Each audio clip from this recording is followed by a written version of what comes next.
السلام علیکم ورحمۃ اللہ وبرکاتہ۔ اسلام میں رمضان کے مہینے کو پاک کیوں مانا گیا ہے؟ کیوں رکھتے ہیں روزہ؟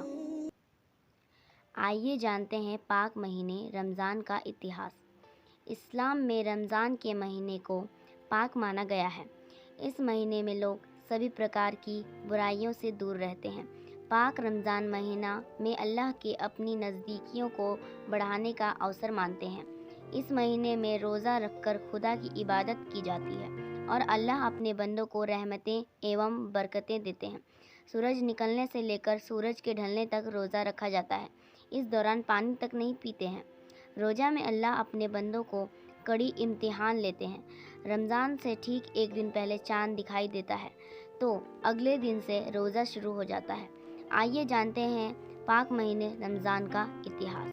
اس پاک مہینے میں خدا سے محمد صاحب کو قرآن کی آیتیں ملی تھی۔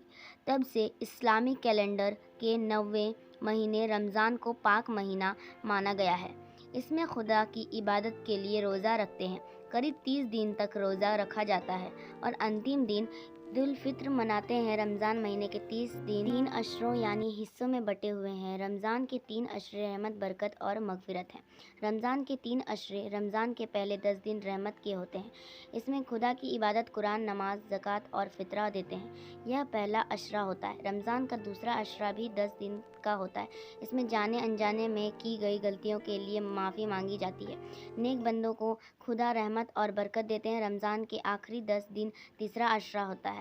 اس میں لوگ خدا سے دعا کرتے ہیں کہ ان کو ان کے کیے گناہ سے معافی ملے اور مرنے کے بعد انہیں اللہ کی پناہ ملے۔ رمضان میں روزہ رمضان مہینے میں روزہ رکھنے والے بندے سورج نکلنے سے پہلے سحری کرتے ہیں۔ سحری کرنے کے بعد پورے دن بھر کچھ کھانا یا پینا منع ہوتا ہے۔ بڑھتی گرمی روزہ داروں کے لیے ایک چنوتی ہوتی ہے۔ ایسے میں خدا اپنے بندوں کی امتحان لیتے ہیں۔ شام کے سمے نماز پڑھی جاتی ہے اور سورج ڈھلنے کے بعد افطار کیا جاتا ہے۔ عشاء کی نماز کے بعد تراویح کی نماز پڑھی جاتی ہے۔ روزہ رکھنے کا مقصد خود کے اندر جھانکنے کا موقع ہوتا ہے۔ وہ اپنی برائیوں کو دور کرتا ہے اور ایک نیک انسان بننے کے لیے عبادت کرتا ہے۔ نیک بندوں پر ہی خدا کی رحمت اور برکت ہوتی ہے۔ شکریہ، اللہ حافظ۔ کہانی کیسی لگی ہمیں کمنٹ میں ضرور بتائیں۔ کہانی پسند ہو تو لائک اور شیئر کیجیے۔ چینل پر نئے ہیں تو سبسکرائب کرنا نہ بھولیں۔ تھینکس۔